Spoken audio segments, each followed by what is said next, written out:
So what I'll typically do is I'll just quickly run through the slides. The point is not the slides. My laptop is slightly hanging on the left-hand side, so I would not be able to fully present the slides, but please pay focus on what I say. That's the more important part. That's what you would take away from this. The slide is just a reference for me, not for you, right? Just calling that out. So I hope everyone is with me. Give me a yes in the chat if everybody's aligned. Awesome, Arjun. Yeah. Awesome, awesome, awesome. Cool. So I'll quickly share my screen. Are you able to see my screen, guys? Yes, Shravan, it is visible. Products that users love and adore, right? Awesome, man. Awesome, awesome. Cool, cool. Sir, I think the way I look at it, right? Let's start off with very, very fundamental things, right? The first principle of the question that what is a product?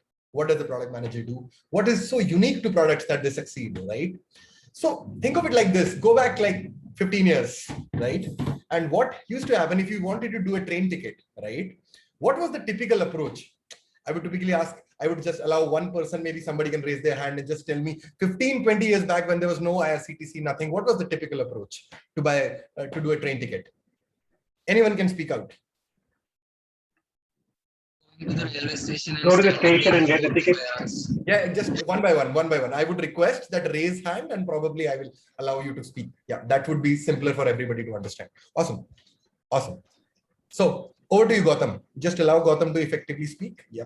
Yeah, so generally what we used to do is like we have to go to railway station and we have to stand there for 4 to 5 hours in the queue.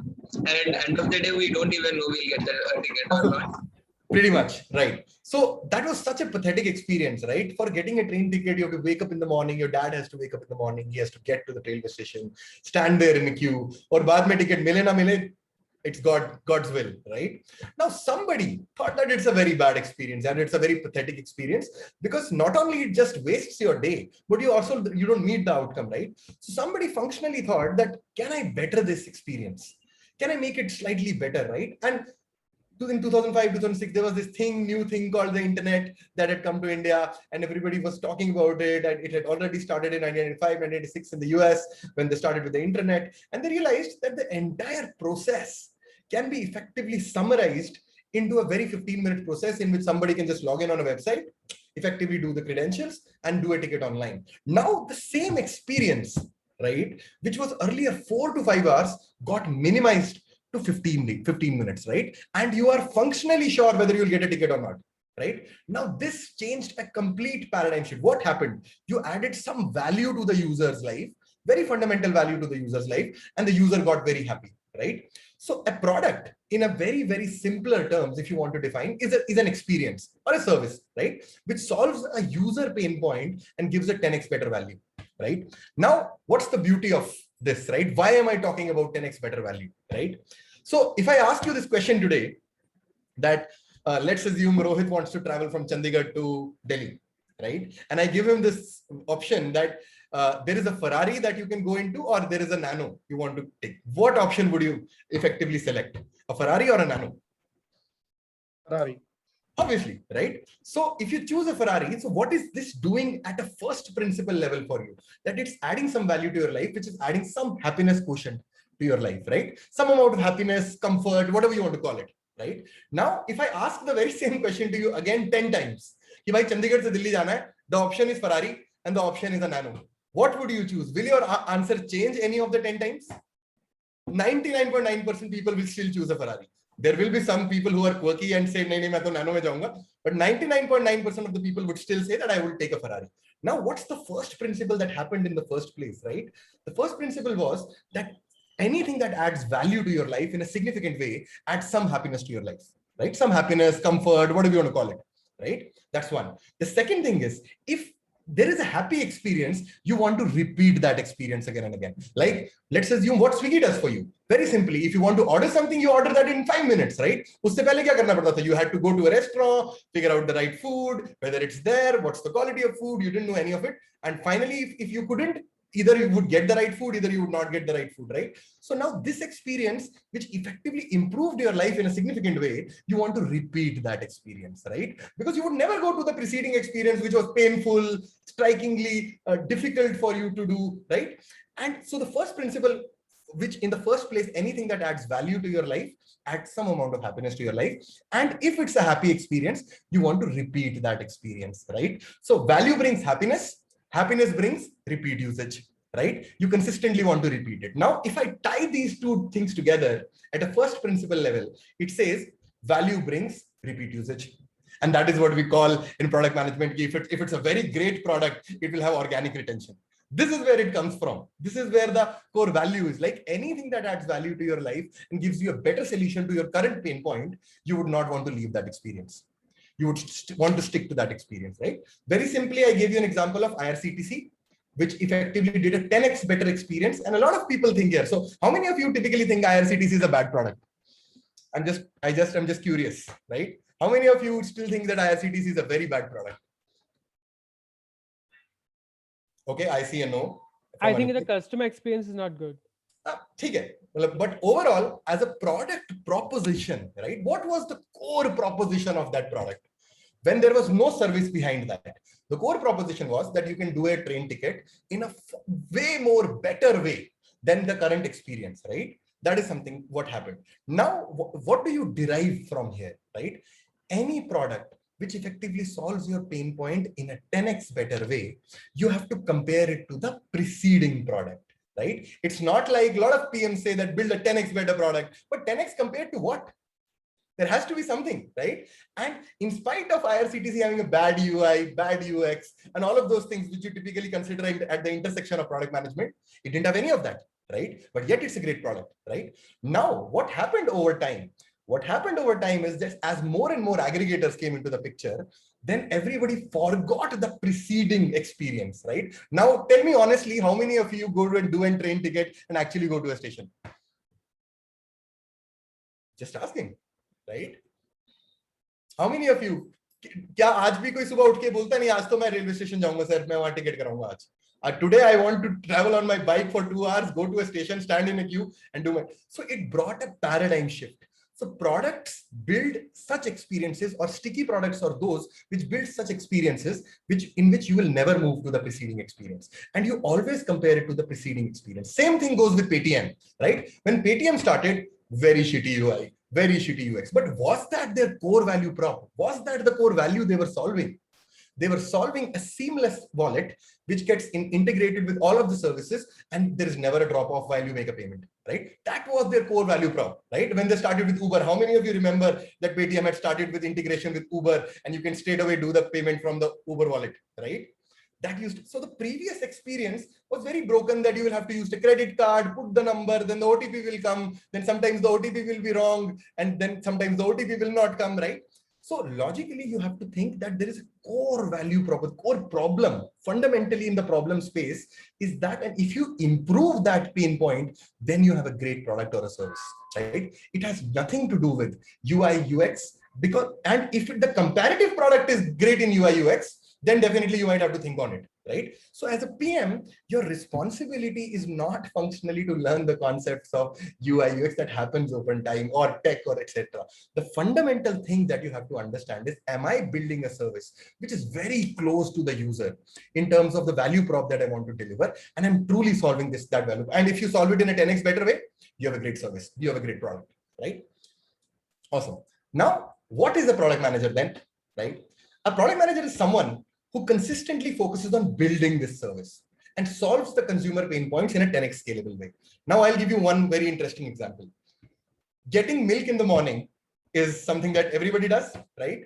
So even a shopkeeper who is selling milk to you is solving a pain point for you.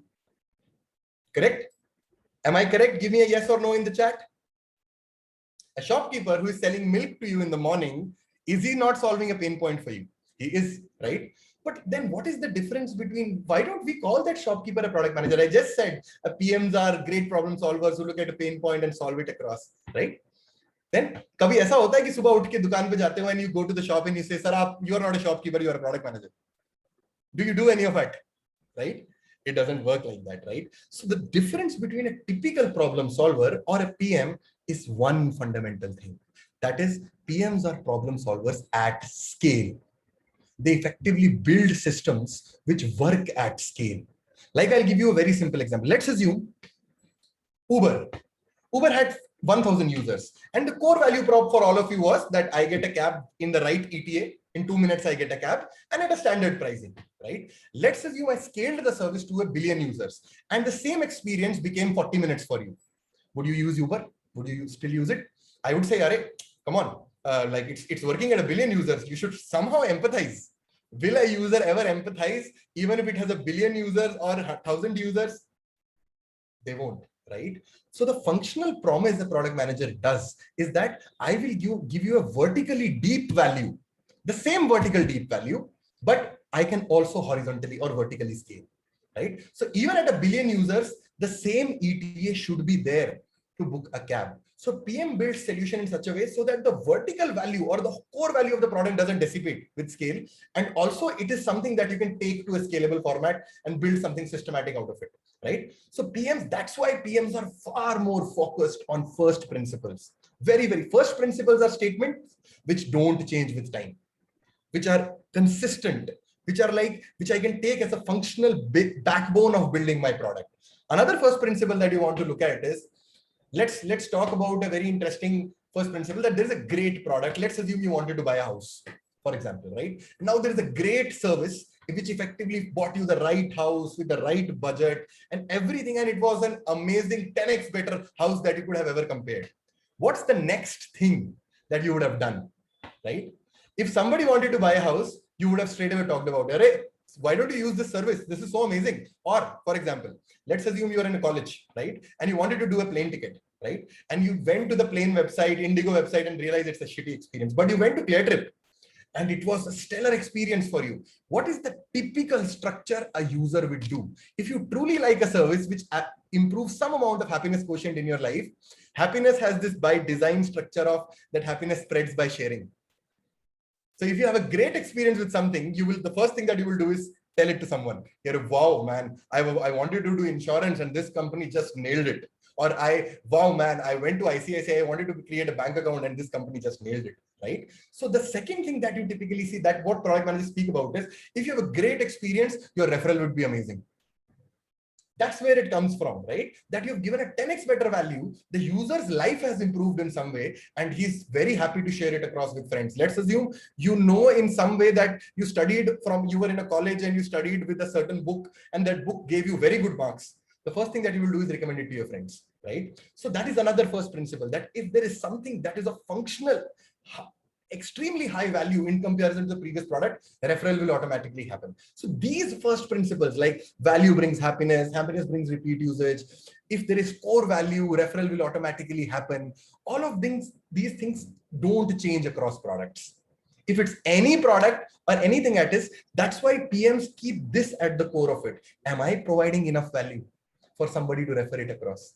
Am I providing enough value so that his life improves in a certain way? And that's why if the PMs, if they focus a lot on the problem space, that do I really understand the core need of my user, then only they can come up with a very good hypothesis. A PM does that, right? Very focused on the problem space, very close to the user, trying to understand what's your core pain point, what should I do to improve it better, and finally build a scalable solution out of it. And that's what really differentiates a great PM. Most PMs, if they straight away don't understand the problem space, they straight away move to the solution space. Sir, ye feature bana do. Sir, you do this. And that's the reason out of 100 features, 98 features don't work, right? The reason is the hypothesis is not correctly understood, right? It has not been given enough time, right? Now from this comes across what truly is a great product, right? So a great product has three functional aspects, right? First, I genuinely talked about it. Significant value-based differentiation. There has to be significant differentiation. Second, there should be huge simplicity of usage, right? And third, there is something that is not every product does, but joy of usage in the process, right? Now, let's quickly move to the next part. I'll give you a very simple example. So think of it like this. See, I am a Kashmiri, right? So my mother always wants to buy Kashmiri shawls and all of those things, right? So what used to happen in Jammu, whenever she wants to take a very interesting shawl, she used to roam around all the shops everywhere in Jammu and trying to figure out where she will get the best kind of shawl, right? But more often than not, she would either get it, she would either not get it, whatever it is, right? But what happened when Flipkart came? She just went, she searched Kashmiri shawls, and you would get the bestseller sorted by the best ratings. And she would do the experience in like 2 minutes. So there was significant difference in the solution that was built across. That's one. Second, simplicity of experience, right? If a product is truly good, let's assume there is a very strong service, but you take 30 minutes to understand that service, right? Let's assume Uber built that app and they could still do all of the operations that they do, but at a very functional level, it took 35 minutes to build that like experience or figure out how to do a cab, right? If that would have happened, you would have never used the product. You would have never used it. So we PMs, we focus a lot on the fact that with the least amount of information, right? How can you give maximum value? Because think of it like this. In a digital world, I don't know who Rohit is. I don't know who Vedant is. ना वो मेरे चाचा लगते हैं ना वो मेरे ताया लगते हैं कि वो they will come to the website and wait कि अरे नहीं ये श्रवण की website है, we will wait here for 30 minutes and figure out what exactly we have to do. They will have to figure it out in 15 seconds, 20 seconds, 30 seconds, so that the first set of information that comes, it should automatically give some tangible output to it, right? It's a world of instant gratification, right? Nobody waits, right? That's why every company tries to focus a lot on discovery of their service, right? That is something that functionally happens. Like, think of it like this. An iPhone is such a phone that even if you change it across from Android, it takes you 15 minutes to set up the entire phone, and in 15 minutes you're ready with all the apps and everything, all sync happening, right? That's the simple experience that they've built. In spite of you moving from one phone to another, they have minimized that time so much that your utility of iPhone starts like very early. It doesn't take 2 days to figure out what's the utility of an iPhone. It starts happening in 15 minutes. That is what is really, really core to a great experience, right? With the least amount of time, can I make a bet which makes a lot of sense? Another very interesting example of this is, you might have seen the UI of all flight booking websites. They're all the same. From, to, how many users, which date, etc. Have you ever seen Cleartrip, Make My Trip, Ease My Trip, whatever you want, Ixigo, having a different UI for it? Have you ever seen it, right? Have you ever seen ki Cleartrip ke page pe, there is not from to, instead of that, there is some blog that is coming on top? Never happens, right? Because they figured out that's the best UI for the discovery of that value. So that somebody can straight away come, he understands whether Cleartrip gives other services, but he understands what's the core service. Straight away goes there, puts across, gets the flights, books the flight. As simple as that. So the discovery of value in a great product is very, very seamless. It takes very little time to discover what's the core value of the product. And the third part is element of joy while using the product. So let me ask you this very interesting question. Why do you think Cred is so gamified? What's the purpose to do that? Answers, guys. Somebody can raise your hand and I can allow them to effectively speak across.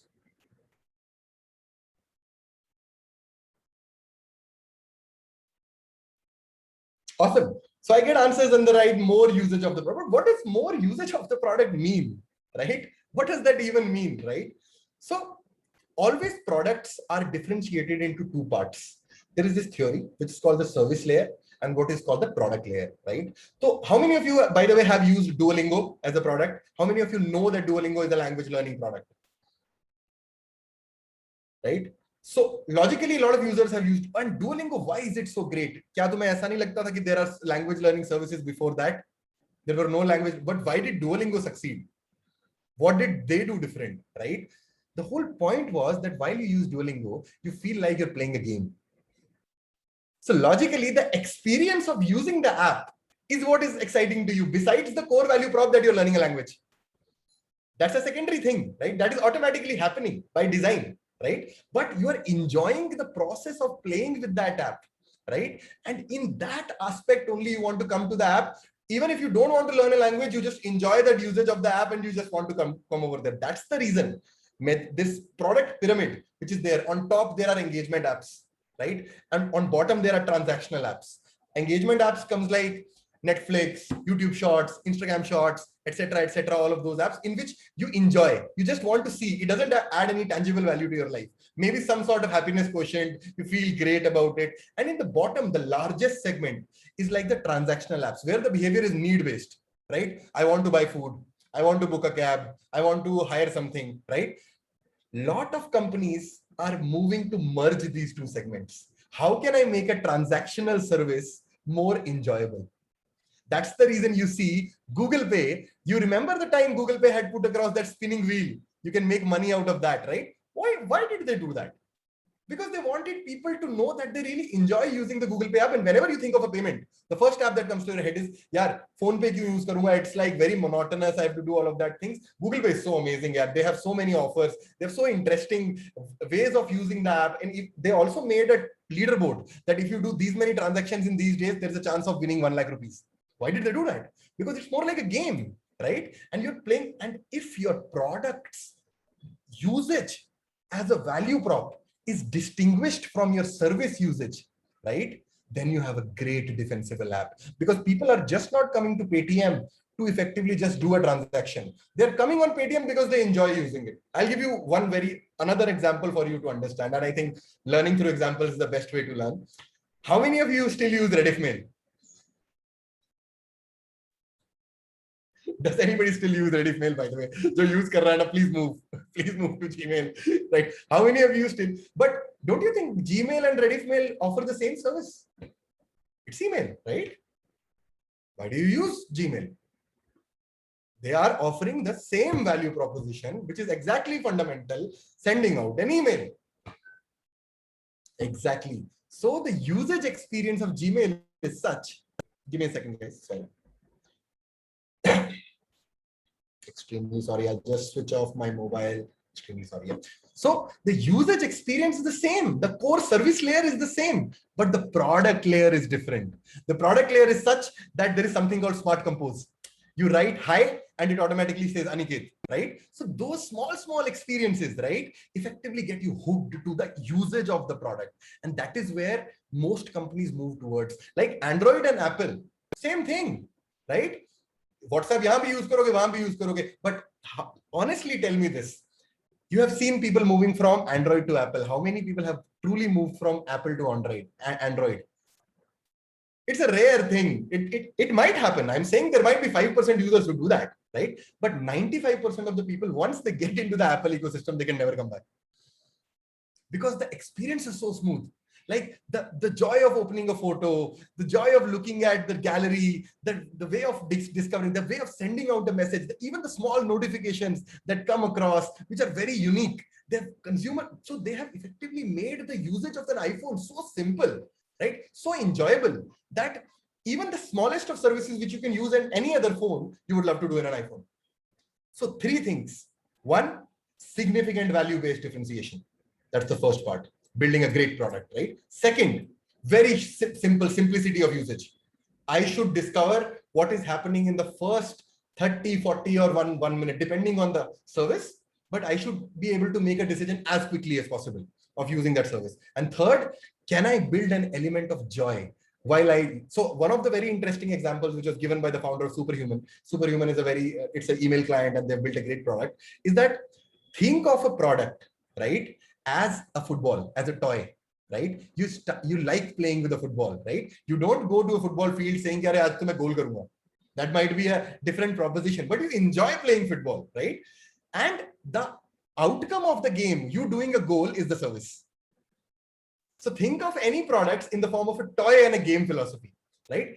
A product is a game, right? With some outcome attached to it, that you go to an online course, you want to learn, right? The outcome of this lecture is that you want to learn something from me. But what is the core quality of the, like, if it's very engaging, if you understand well, you really like that thought process, and you would say that, yeah, I want to learn from him again. I want to talk to him again, right? That's the joy of usage. That's what makes a session better, spectacular, right? And a lot of people speak this, that edtech products are all the same. Everything is the same. Everybody's doing the same thing, right? But people fail to realize that it's not always about the value. The value can very much be the same. The way you deliver that value is also what makes a differentiated product, right? That's something extremely important. Like, I'll give you a very simple example. In Udemy, how many of you two have taken a Udemy product and completed it? Be very honest about it. Have you completed the product?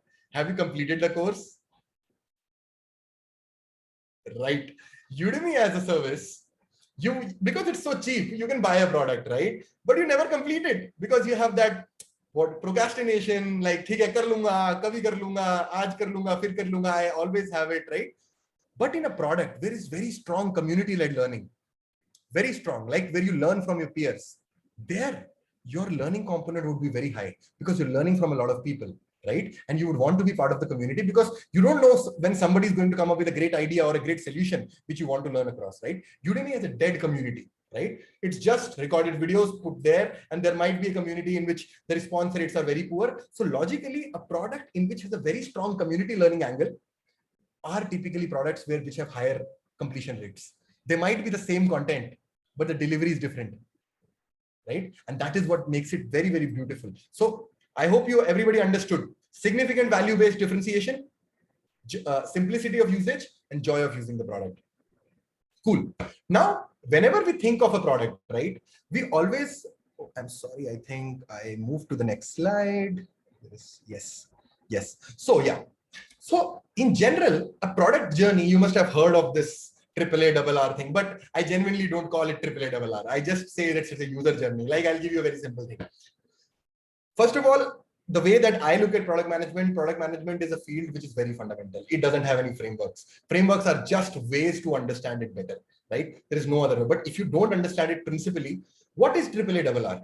AAR is, it's a user journey, right? You open a shop. Let's assume tomorrow, Rohit says that, yeah, I want to open a shop, right? What will he do first, right? He will figure out that if there is a need, can I place it at such a place where people notice that I'm building something which is solving a need for them? Like, let's assume you are in a place where there is no milk shop and people have to go 10 kilometers to buy milk, and you spot that opportunity that, hare yaar, milk, doodh to sabko chahiye.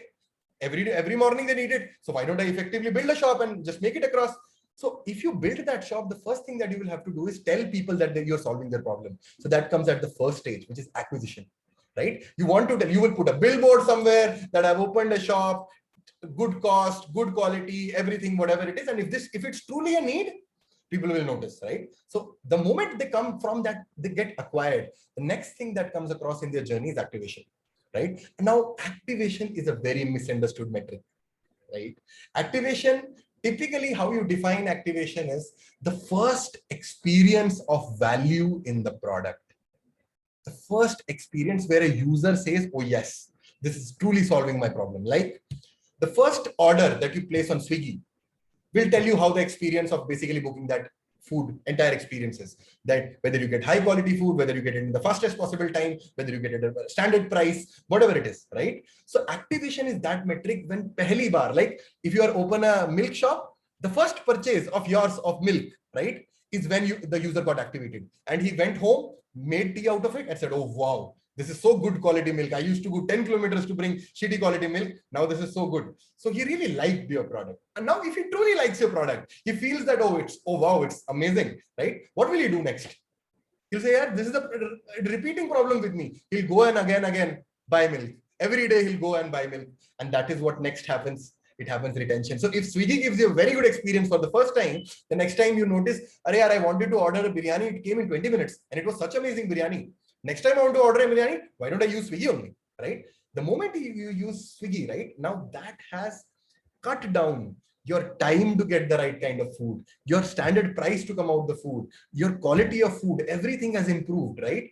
The next thing that you will say is that I anyway used to put across, like I used to take my bike, spend 100 rupees on petrol, then go there and the quality of food was not good. There was no standardization. So I would give 50 rupees more na yaar. I would rather get that hassle out of my life and pay 50 rupees for it. And that is where, when you give significant compounded value to a user, people start paying.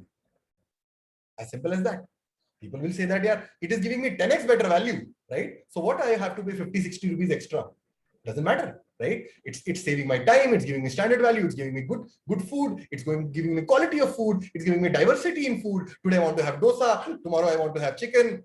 Whatever I want to do. And if that experience is truly amazing, the last thing that will happen is you'll start referring.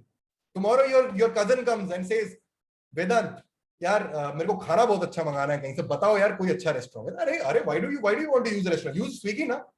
Swiggy is such an amazing place, and you effectively, so it's a complete journey. You figured out a shop, you bought milk, You liked the milk, that's where you got activated, right? And from activation, you effectively move to retention. And from retention, you effectively realize that, oh, wow, this value is so much that even if I have to pay $100 for it or $150 for it, I don't give a damn, right? And then if that value stays with you consistently, your discovery is improving, your core value props are improving, you will automatically tell it to friend. Happiness shares by spreading, right? You talk to everyone, right? So this is just a user journey, and people call it AAA, RR, whatever they want to call it. It's just a very simple user journey. Somebody coming, experiencing, trying it,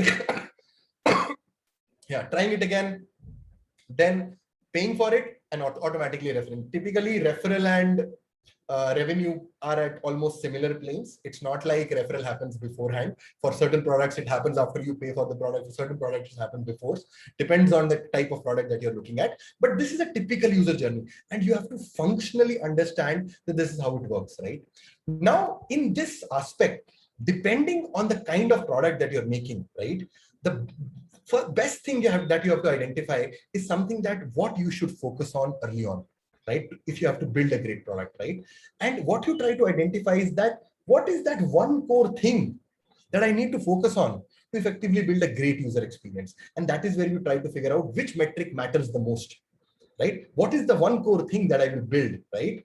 So, and again, once you try to figure out that one thing, it also follows a curve of diminishing returns. There is a certain stage when initially the startup might need to focus a lot more on building the right service, right? And then there's a certain stage where the startup will focus a lot on scaling the service, right? And it slowly and steadily, while you're building on it, initially retention would be a very strong metric, and you will try to drive more and more value to retain more users, and slowly and steadily your experiments will diminish with time, right? And after you realize that you have a significant retention, the next thing that you'll focus on growth. I'll talk more about it, but I'll stop here. If there is any question, feel free to ask. Yeah.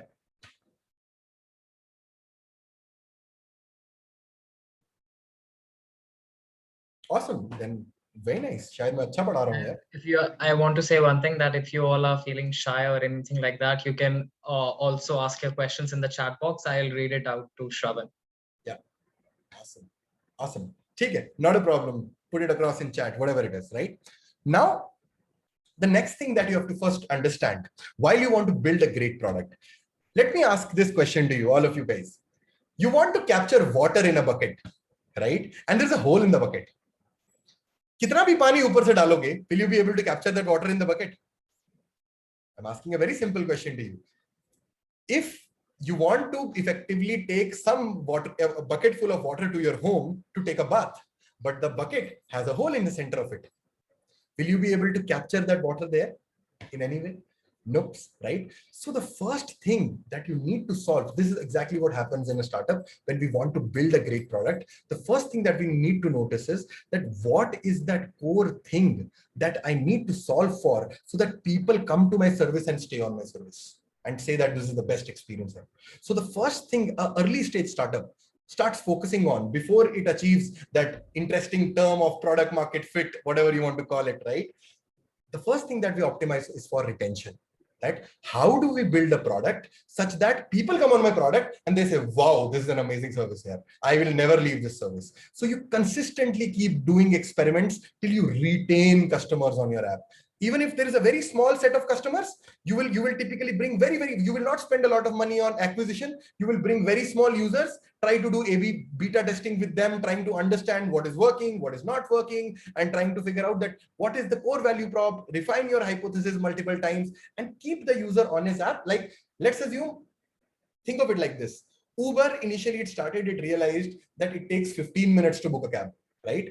And it realized that people will never wait 15 minutes to book a cab. So they automatically try to optimize that metric, bring it down from 15 minutes to 1 minute. The moment they realized that it's gotten to 1 minute, they realized 80% of the users are booking the cab. And there they realized, oh, wow, 80% of the users are really liking this service because the comparative service of booking a cab in general is taking me 10 minutes. So they have 10x improved them. So that is where the core focus went into, that how do I build a product which gives a standardized price, a standardized service, a standardized discovery of cabs, a standardized supply of cabs, and standardized demand, all of those things, right? And they optimized for retention first. So the first thing that I want to call out in the 0 to 1 stage, right? When a startup is figuring out the idea, they have some hypothesis in their head that it might solve a problem, they will try to look at retention. a lot, right? Trying to understand, are people organically coming back to my app? Are they giving a good feedback? Are they saying that it's a great product? And once that retention part is sorted out, you must have seen those retention curves. They start with 100 and then eventually move towards 60 or 40 or whatever you want to call it, right, over a period of time. So the first thing a PM focuses in order to build a great product is, how do I figure out those set of hypotheses and eventually build the product which has high retention, right? So leaky buckets don't work, right? That's the first part. Now, the next part here is, while you have retention, typically a business has to run, a product has to run. So for them to run the product, right, the next thing is that if you have to make a sustainable product, you try to optimize for conversion, right? After retention, that saying that a user is coming back, he's finding value. So if there is a certain way that I can effectively tell, am I giving him enough value for him to effectively come and say that, yeah, yes, I will pay for this. So once you confirm very strong retention, right, with a healthy retention rate, you know that a high percentage of customers have gone through your front, have used your product, stick on the product, and they eventually would want to use the service again and again. Like, let me give it very interesting point to you, right? Think of it like this, right? If there is a certain service which is adding a lot of value to your life, and effectively I say that that has improved some experience of your life in a very, very functional way, right? Now, if I say that if I monetize that service, but you know that service is really good, like something like Kaga Scanner or Evernote or something like that, a service which is effectively helping you learn something very, very fundamental in a very seamless way, right? You would very easily pay for it, right? So you optimize for the next thing, that am I giving enough value for people to pay for it, and come to a differentiating point. So after retention, you optimize in a great product for conversion, because if people are converting organically, that means you are adding so much value to their life, right? That's the second step that you kind of identify in the 1 to 5 stage or 1 to 4 stage, whatever you want to call it, right? Now, the next part is, after you have really taken care of retention and also to a certain level conversion, right? You realize that out of every 10 users, 8 come to my app in a certain way, and out of those 8 users, 4 users effectively convert. You know that you have a high conversion rate. You know for a fact that people want to pay for it. They're very happy for it, right? Then you optimize for acquisition, right? Then you want to scale, right? So once you have optimized retention and conversion, it makes a lot of sense to focus on acquisition, right? That is, identify new and better way to attracting prospects. If that's a large enough problem, right? You can explore new acquisition segments, target segments, messaging, pricing, promotions, etc., etc., etc. Like, I'll give you a very simple example. When Hello Meets organized this meetup, right? What happened? Let's look at it in a very funnel format. You saw that I'm giving a lecture. You had already, majority of you had seen my content. You had already realized, oh wow, he writes great content in product. So you were already activated, right? You were very happy with the content. You were saying that it's funny, it's relatable, it's understandable. So you were already, and the next thing what happened? You converted with a single post. I didn't even do a post that. You just converted, right? So you already had enough value. You realize there is some guy who understands products, writes in a very simple way, and is very understandable for me. It's not like the jargon that is all across. I want to learn from him, maybe go into a session. So you were already activated and you straight away moved to the conversion phase, right? Now the next part could have been scaling. Like if I wanted to really scale it across, right? I could have done 10 more posts and it automatically would have brought more and more users into the meetup, right? But in the interest of time, I couldn't do that. But that is what exactly happened. Most of the places where I'm doing a cohort, where I'm doing a session, where I'm doing anything, people are already activated by my content. That's why they are repeat users to my content. They want to consume it again and again. They want to feel that, oh, I understand now. Oh, this is what he means. Friday ko release mat karna. This is what he means. That if you do a release on Friday, everything will break. Hell will break loose.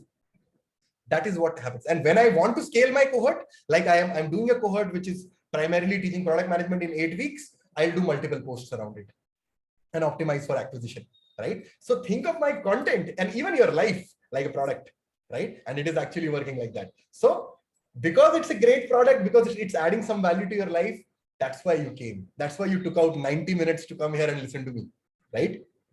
That's the next part. Now, what is that one fundamental thing to effectively understand that I truly have a good product here? The first thing that you should look at, the first rate is called retention rate. Retention is extremely high. So think of it like this. there is a person, 100 people join your app on a first day, right? And in 30 days, 90% of the users still come back. What does that mean? It truly means that you're adding some value to your life. So you look at this curve. How many of you are able to look at this curve? Right? That is just putting it across. So you see that on the first day, there were some 100 users or 80,000 users that came into the app. Over a time, let's assume it's 30 days, you realize that 40,000 are still retaining, right? Which means I have almost like 50% monthly retention, right? 50% of the users are getting added. Like I'm adding more users. Think of it like this. If you have good retention, your product will compound. It will add, and like 100 users every month, 50 are retaining. So 50 users will come the next month, but you are also acquiring 100 users every month. So the next month you will have 150 users. Out of those 150 users, 75 will retain, and you will bring again 100. So there will be 225 users, and it's compounding. So the higher the retention, the faster the product will scale, right? That is the reason PMs who want to build a great product, they initially looked at, and these retention curves, if you typically look at the higher, the ending point of the curve, which we call as a tailgate, right? If this is as high and high, like let's assume it started from 80,000 and it ended at 60,000, that means it's a great product, right? That a lot of people are retaining. But let's assume you started from 80,000 and it ended at 0 in 30 days. That means you're losing all your users who effectively came. So retention rate becomes a very strong metric to understand the quality of the product, that how strong it is. And you start measuring it by dividing what is the total number of users you acquired divided by after a certain month, how many users are still retaining on the app. That's something that you quantify as retention rate, right? Again, in the retention curve, because you want to build a great product which has a great NPS, you look at three things, right? The initial drop off, like in the first day, on the next very day, how many users you are losing, right? Second, what's the rate of descent? Let's assume this curve has a very fast rate of descent. Like in 2 days only, you lose 80% of the users. That's also bad. And third, what is the terminal value? Like after a certain period of time, when you want to capture, like for Netflix, they want to capture retention. How do they do that? Every month they look at paid retention. The people who came last month, how many of them are retaining the next month, right? So the terminal value, the higher the terminal value, the better the product, right? The higher the terminal value basically means you started from X on day 1, on day 30, what's the percentage of that X that's retaining? Right? If the number is higher, if it's 0.8x, 0.7x, great product. If it's 0.1x, means you are losing 90% of your users, right? Doesn't mean sense. So in short, retention curves show what percentage of users are still active after a long run, right? And this is the one fundamental metric that defines this interesting term, which is called product market fit. If you solve this first, and if you truly achieve that space where 80% of your users saying, wow, man, amazing service, I never want to leave this service, you've already had a great NPS. And now I want to talk about what is NPS truly? Net Promoter Score. It's like how many users will effectively promote your app. They will say that I want to promote your app. I want to be your ambassador. And how that will happen, right? If there's huge retention, right, that automatically is a signal of that they will promote your app. Why would they spend time on your app if they don't find value? If they have value, they will. So logically, your NPS is very heavily tied to your retention, right? And so instead of focusing a lot on capturing feedback after a service, try to fix the service beforehand and try to build a great product, right? So there is this interesting concept. I know not part of this session, but I want to talk still about it. There's something called leading and lagging metrics, right? So what I mean by a metric is a measurement structure of defining what's the value proposition of a particular product. Like if you open a shop, if I want to ask him, right? If I want to ask Vedant or somebody or Pratik, right? Define that your shop is really good, right? So if Pratik responds back, ki, "Arey sir, bahut achhi shop hai sir, matlab amazing products," you will say, what does that mean, right? But what if he says like, oh, I have 100 products and I'm selling it at a profit margin of like 50%, like I'm making $50 every product, right? So it's a very measurable way of saying that people are paying more money for the value that you're putting across and you're making profit out of it, right? So metric is anything that quantifies value in a measurable way. If you don't have a metric for anything that you build in a product, it has no meaning. It has zero meaning. Because if you can't measure it, how will you optimize it? How will you change it, right? So metrics are extremely important. And now there are two types of metrics. One are leading, other are lagging, right? Leading metric is something which we can optimize precursorily. Like let's assume I want to ask this question that, Pratik wants to, like Shravan is very fat. Assume like he has 100 kg weight, for example, right? Now that is a fact, right? You can't change it. But if you want to change it, like what metric will have to optimize, right? Is there any value by saying that you have 100 kg weight? You just know it, that it's heavy, it's high, you can realize, right? But what I would ideally say is, okay, if you have 100 kg weight, if you optimize, you have 2000 calories a day, and I'm optimizing it for 1400 calories a day. If I do that, I will lose weight. So one is a metric that can actionably change, right? Which will lead to some metric which will effectively give you the value of the product. So NPS is more like a lagging metric, which can't change, which is more like after the service is already there, already done. People want to talk about it. It might give you a cue that, oh, people are liking the service or not liking the service. But it is not something that you can effectively change in the product, right? For NPS to improve, you have to change something which is a precursor, which is retention. You can fix retention by doing experiments that I want to do this. I want to build a great chat module. I want to build a very nice conversion structure. I want people to talk to me. I will build raise hand, etc. A, B, C, D, whatever it is, right? And I will optimize that. So my NPS will automatically improve, right? Because I'm adding some amount of value, right? Awesome. Now, a little more I wanted to talk about. I just spoke about this interesting thing called activation, right? The activation kya hota hai? Activation is the point, and it is the most hardest metric to define for a product manager. It's super hard, right? It's not that easy. People think that if I build a course service, the person who buys the course first is an activated user. Not truly, right? Like I'll give you a very simple example. You must have heard of this saying that Facebook said if you make 10 friends in the first 7 days, you will scale. How did they figure out 10 friends in 7 days?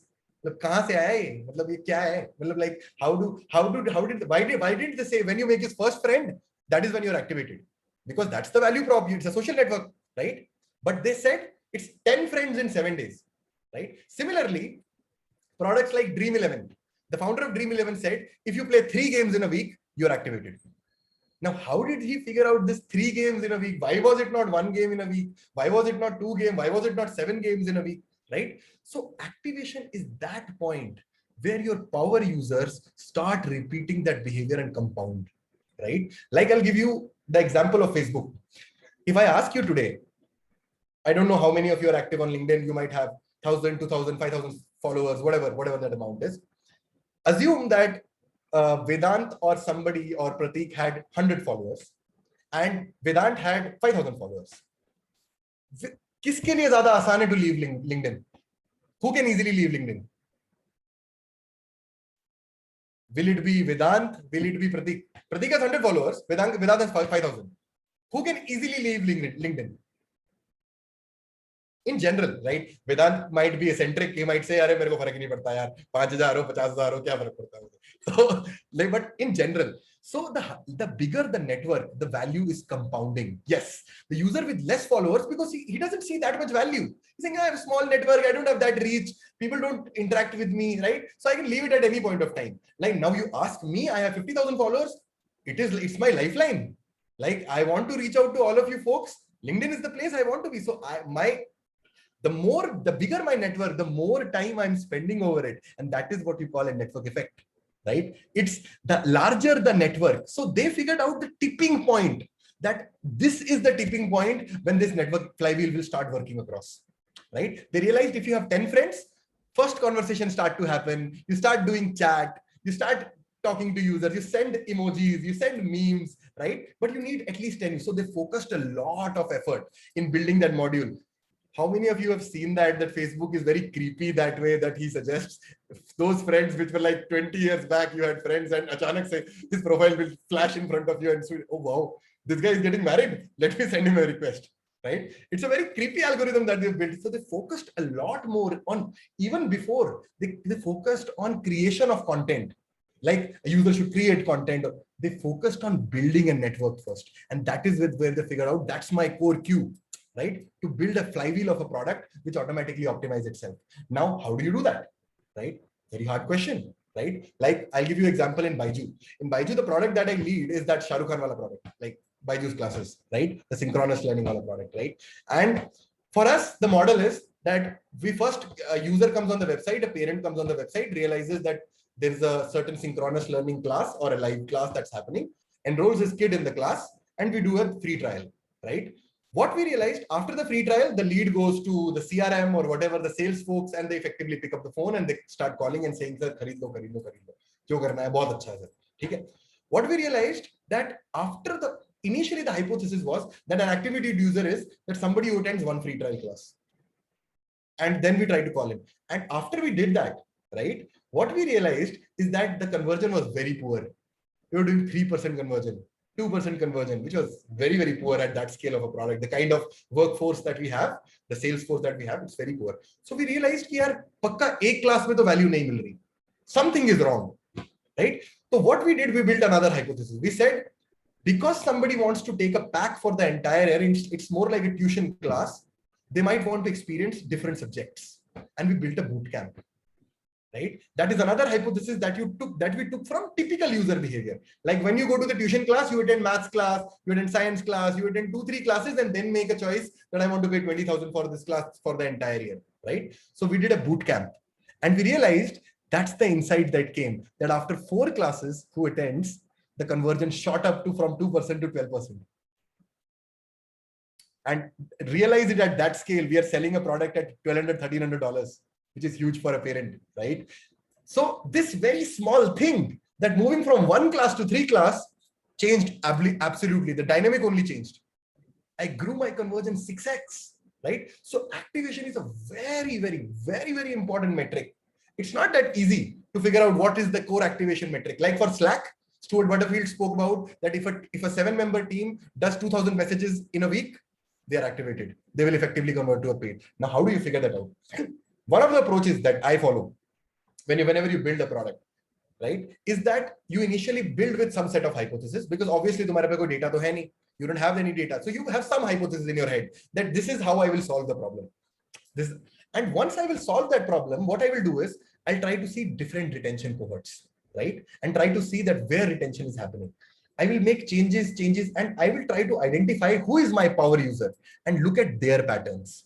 That what made a user a power user? I will look at product analytics firms, funnels, and try to see, okay, if a user did 3 classes or 4 classes, I see that from he's repeatedly attending the classes, his attendance rate is 70%. So I effectively understand that a user who is doing 4 classes is typically having a 70%, which is viable for the business. The business likes it, right? So what I'll do is I'll backtrack. I'll say this 4 classes is the part is where user is getting active. So I should push all my users to this behavior. So like if Vedant is doing just 1 class and he's not coming for the next class, I'll say, dude, attend the free class. I'll give you a free mentoring session, because I want him to attend 4 classes, because I know for a fact that after 4 classes, there's a very high opportunity that he'll convert, right? So what you typically do to identify activation is try to identify the behavior of your power users, the initial 2,000, 3,000 users. How are they behaving on your app? What are they doing on your app? And trying to understand which user is retaining the most. And then backtracking it, that, okay, this user is retaining the most. What's his journey? Look at those journey, try to identify that journey, and say that every user should be pushed to this journey only. I should push the user to here only. And that is where I will act. And that is where companies define activation. If you do that well, a company which truly defines activation well has nailed the battle 80% already. Because if you've truly defined the core value of the product, then your NPS is anyway going to be very high, very, very high, right? Awesome. Now let's try to understand this. So I already spoke about it, right? Slack has an activation of 2,000 messages sent within a team. Facebook has 10 friends within 7 days. Harsh Jain reported Dream 11. Now my question to you is as a very interesting thing. What is the activation for Tinder? Let's talk about that. Let's talk about that. Come on, I need responses, guys. What is the activation for Tinder? अबे यार ये तो जवाब दे दो. मतलब I know I live in India where everybody has been on Tinder. Come on, don't tell me.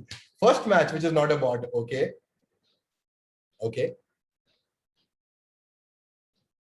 Something similar to that, right?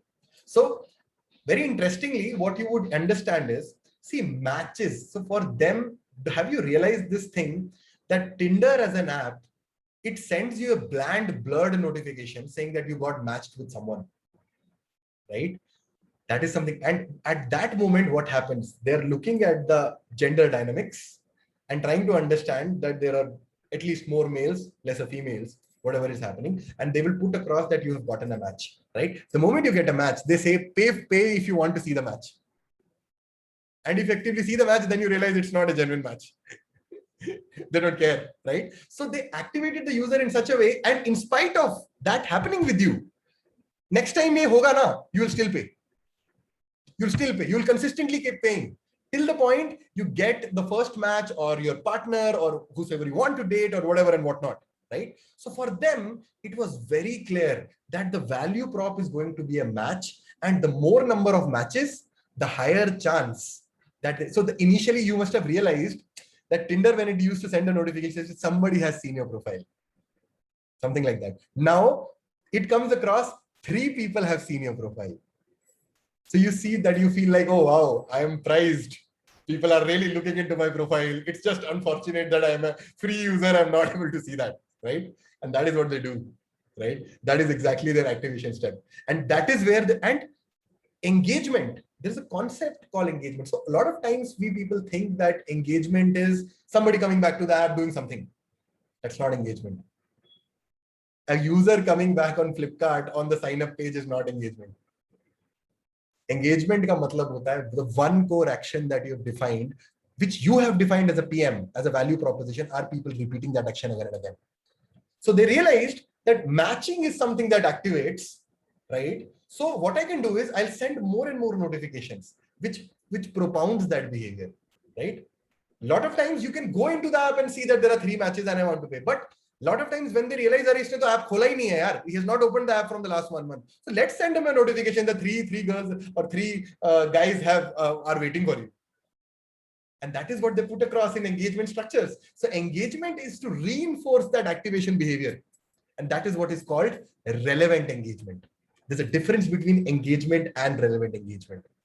Relevant engagement basically means you're propounding that behavior which is actionable to the core value prop of the product, right? And that is how you build a great product. So that is the core reason, again repeating, PMs spend a lot of time in the problem space, understanding the problem. That core problem kya hai yaar? Tinder pe aake fundamental problem kya hai yaar? Fundamental problem hai match nahi mil raha. The problem is not that the UI is not good, the profiles are not good. The profiles ki mere ko nahi match mil raha. Profiles to bahut achhi hai sir, but mere sath koi match nahi ho raha hai. To main kya karu? So that is the core problem. Similarly, even for Dream11, what is that activation that occurs? Even if you go into a match, you bet across, you make $60, right? You realize that, yaar, I made $60. But if in 3 consistent matches, you make $60, you start feeling that now I can win. Now I will put $2,000, $5,000. And that's the reason they give this warning that please play at your own risk. It is addictive in nature, right? Because they figured this out. Yet they will reinforce the same behavior to make it addictive for you, right? So in order to build a great product, again, focusing, activation becomes a very strong metric. And if you figure out activation, engagement is just more like, it's like a hammer over there to effectively bolster that behavior, right? Yahan tak sab clear hai? I'll stop here. And if there are any questions, feel free to ask. Yeah. देखो 2 ही चीजें हो सकती हैं, तो समझ में नहीं आ रहा. Yeah, I have a question. Yeah, man. Go ahead. There could be some product which could be having a low retention rate. For example, 1 lakh users, but very less people are converting. For example, news website. Okay. Sure. So is it a wrong product which we are making or something else? See, in general, तो ऐसा नहीं होगा यार. There are great news products which are very high retention, like the Ken. It's a very great product. There's a huge retention in the Ken. FinShots, great product. Junior VC, great product, right? People come and go that. See, news websites, typically, they have a different structure. So I'll give you a very interesting analogy, right? Where retention is not needed. I'll give you a very simple example. Where the core value or the market size is that huge that you don't care. Like how many of you have honestly tell me astrology products किसने use किए हैं यहाँ पे? Downloaded AstroTalk and booked the astrology consultation. How many of you have done that? Now, India में people don't take therapy. People go to a astrologer and say, "Sir, मेरी ये problem है, sir. Mangal मेरा अच्छा नहीं चल रहा. My Mangal is not working fine. Give me some thing around it." And astrology, just saying it across, is more like it's a $40 billion industry. $40 billion get spent in the astrology industry, right? So there the market is that huge and the market is so poised. The user is already comfortable with that behavior, right? He would rather not listen to a doctor, but listen to an astrologer. That's saying that, so people just go and they purchase. Everybody. So they have not even built a service. Like majority of the astrology apps, you have to pay for the first consultation. You realize that they already know that the market is so already ripe, right? They don't have to activate the user. The user is already activated in his head. कि मेरे को तो अब astrologer ही बता सकता है और कोई नहीं बता सकता मुझे तो अब वही कर सकता है मेरे लिए. And AstroTalk makes a revenue of 200 crores with a profit of 50 crores. It's a bootstrapped startup, and they don't shit care about retention because उनके users ही इतने ज़्यादा है ना कि उनको the market is that huge that they have not even captured like 0.5%, 0.2% of the market, and they're making $30 million in revenue. That can be a product where retention is not needed. It's very ripe, right? It's already something that's a behavior. Majority of the products, you will have to instill a behavior. When e-commerce came, it was not a common behavior. It was not common behavior to effectively purchase something online. You wanted to touch the product. You wanted to see, यार ये pant मेरे पे कैसी लग रही है, अच्छी लग रही है कि नहीं लग रही है, right? But astrology के लिए क्या होता था? वो आज भी I know for a fact majority of your parents would take you to some astrologer saying ये अंगूठी पहन लो गुस्सा कम हो जाएगा. ऐसा होता है भाई, मेरे साथ हुआ है. Like a lot of times it has happened. So it's not a different behavior. They just go on an app and say that it's the same behavior, right? So that is one place. Similarly, on news websites, their majority of their revenue comes from media promotions. They look at B2B structure. If they have more eyeballs, they don't really need to retain users, right? They just want to make something viral. And virality effectively gives them that eyeballs and they will make a lot of money out of it, right? Because companies are saying that we will pay you $6 million. So media websites don't make a lot of money from B2C users, right? They're not making money from your subscriptions. If you're thinking that they're making money from your subscriptions, you're thinking it wrong. They're making money from companies like big companies who want to promote their products and want to get more and more, like Byju's. Like you might have seen in a cricket match, there is a Byju's strip that comes across everywhere, right? Or an academy strip or whatever you want to call it, right? So that is the place where retention might not play. But 99% of habit forming products need retention as a core to drive very good NPS, right? Awesome. Now, how do you start looking at building a great product, right? So in general, there is this interesting thing that I keep talking about here. How do you figure out a problem? The first thing is you need to figure out a problem. I told you there should be a problem first, right? So the general structure that I want to talk about is problems are identified through this funnel, which I have defined, which I personally, which is not something I might put have in my words, but it's a very general structure. Like it comes from this funnel that I call compassion funnel, right? Now, what is compassion? Compassion ka Hindi mein matlab hota hai karuna, kindness, right? Let me put it this way. I am 100% sure all of you might have been affected in COVID in some way. Maybe your friend or somebody, God forbid, in your family or somebody, right? Now, let's assume Vedant ka bahut close dost. God forbid he got affected by COVID. What's the first thought that will come to his head? यार मेरा दोस्त है यार मैं इसको ठीक कर पाता काश I could have helped in some way, right? That's the first thought that will come. Typically comes for people who are close to us, right? So what will he do? If he figures out, if he has that curiosity saying that, oh, oxygen is the gap. If he has those skill sets, what he will say that, can I use something and build an oxygen cylinder at home only? If he has those skill sets. So compassion leads to identifying there's some problem around you, right? You're looking at other people, right? And then it leads to curiosity, right? That, okay, if I can solve it, why shouldn't I do it, right? Because it's helping someone who's close to me, right? It's helping their life. Now, curiosity leads to passion. Like I'll give you a very simple, another example I want to give you. How many of you love pets? कितने लोगों को pets पसंद है? Give me a yes or no in the chat. Right. Now, you know for a fact in a lot of Indian societies, there are stray dogs, right? They get killed, they get starved. So a lot of pet lovers होते हैं ना, what they did, they pick up a dog and say, इसको तो मैं घर ले आऊंगा sir, ये मेरा कुत्ता है, I will do it, right? Now a PM realized, but does that one adoption really solve that problem? It will not. So what will somebody think of? Like, I don't want to solve it for one, I want to solve it for 100, right? So what the next thing that can come to his head is, oh wow, let me make an NGO, right? NGO will help at 100, but will it solve for 1,000? Nope, it will not solve for 10,000, right? Then somebody thought there has to be a better idea, right?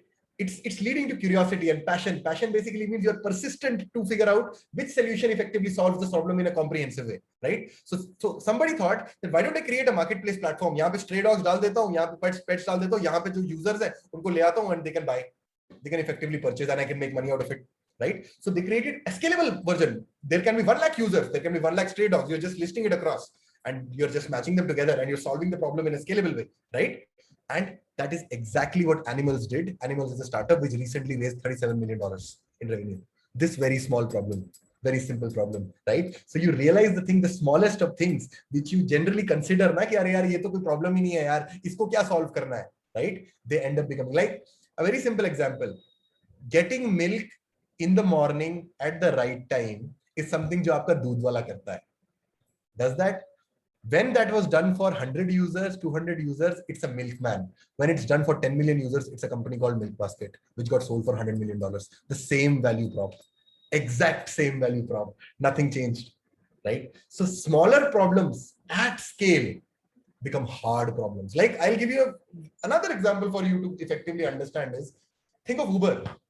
Uber है क्या fundamentally? It's an Excel sheet. इस तरफ गाड़ियां हैं, इस तरफ लोग हैं. कुछ नहीं है और there is nothing else. But if I tell today Vedant, why don't you do it on an Excel sheet? He will say, Vedant is a smart guy. Vedant will say, I'll do it for 100. ठीक है, fair enough. मैं बोलूँगा Vedant, do it for 1,000. Vedant will say, oh, dude, I am a very smart guy. I can do Excel and macro and everything and whatnot. I'll do it for 1,000. But then I will say, Vedant, why don't you do it for 1 million users? बोलेगा sir मेरी जान खा रहे हो क्या? Sir मार दोगे क्या मुझे आप? कि मतलब छोड़ोगे मुझे, कहाँ छोड़ोगे मुझे आप? So the thing that will happen with him is, once a simple equation at a single solution, at a single celled level, right? When it's taken at scale, it becomes a multivariate equation. It becomes a hard problem to solve, right? And that is where we typically identify problems. Once we typically look at, and most of the big startups that have come across, who have built big companies, have come from personal experiences. Zomato founder, he went to Domino's. He realized I was not getting the right kind of pizza, and why can't I figure out a restaurant which can give me the right food at the right time and the right thing, right? And he built Zomato, which is a $16 billion company on top of it. Now the model changed over time and things happened, but the core problem was very simple. अगर वो अपनी जिंदगी में यही सोचता कि यार कि ये तो कोई problem ही नहीं है यार, this is no problem, right? Then there would have been no Zomato, no Paytm, no Flipkart, nothing. Flipkart started with books. Did they ever realize that they will sell everything? Right? So the point is, always develop this attitude of compassion or observation, right? One of the core skill sets to become a great PM and build a great product is, from this art of compassion comes this art of observation. That if you're truly observing people around you, if you're curious about small things in life, right? Now, what happens? One of the ways that I have developed this part, and whatever little I have been able to do in my life, whatever little, is because I have a sense of humor. So I'll give you a very interesting thing about the sense of humor. What happens with the sense of humor? You become accessible. So जब तुम किसी के साथ accessible हो जाते हो ना, you open your heart. You talk if you're very comfortable, like you will talk very well with your friend, but will you talk the same way with your boss? Obviously not, right? The reason is because there's a difference in comfort level, right? Now, if I would have spoken like this, "Arey sir, I'm the director of product too. I'm a big guy. I'm 8 years in product management. I've invested in startups and shit and whatnot," right? You guys would have not even come here. तुम मुझसे एक बार बात करते, अगली बार बोलते sir ठीक है, हो गया, मतलब मैं खुद कर लूंगा अपने हिसाब से जो जीवन में. The moment I have become accessible to you, you're finding it funny, you feel that this guy is relatable, I really enjoy the way he talks and all of those things. You say, you might have that courage after the session, you might drop me a LinkedIn text and say, bhaiya mere ko ye acha nahi laga. Yeah, ye acha laga. This is where I need help. This is where I don't need help, right? And one of the things that comes out of humor is this very interesting thing, is this very interesting statement, which is very close to me, and it was spoken by George Bernard Shaw, is the statement called, sometimes the best way to gain control is to give control. So what happens that way is, if you can bring your user at the center of it, right, and truly ask that I want to listen to you, right? What is your problem, right? Then that person will be comfortably telling you. Like मेरे साथ ये बहुत बार होता है. In office, I'm doing a release and there is some patch that I have put across, which is a broken patch, and this backend engineer will come to me and say, Shravan, यार बना तो दिया है, ये फट जाएगा 15 दिन में. देख लो अपने हिसाब से. But what if I would have not built that accessibility coefficient? He would have never come to me. I'm 4 levels above him, right? So he would have never come to me and said, "Kiya ye ho sakta hai." So that's the best way to look for problems. Build the art of compassion and the attitude of compassion. Now, once you have a problem, right? It's a very simple, right? Once you have a problem, you have identified the problem space. You've looked at things like one of the problems that why I'm talking about the Swiggy case studies. One of the problems that I have faced a lot of times, that whenever there was a party and I want to order biryani and ice cream both, I have to do 2 orders. I have to wait for independent orders, right? But I can never do a common order in which I can bring from 4 restaurants, right? So it is a pain in the ass, man. Like the point is that you are ordering biryani, you're waiting for one guy to come, then the other guy to come, then the third guy to come. So if you feel that it's a problem, right?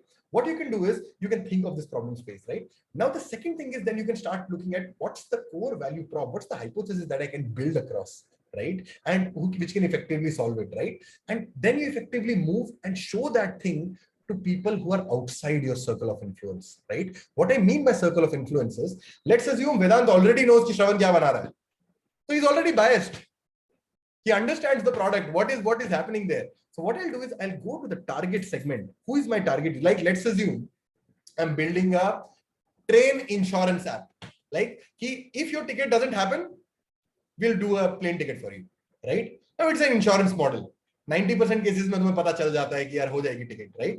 10% it's the case, right? But if I build this and go to someone who has $100 million of net worth, वो कभी मुझे feedback देगा? उसने train कभी जीवन में ही नहीं लेगा. He will always fly by a plane. You would never use it. So you have to go outside your circle of influence, but in the same target segment.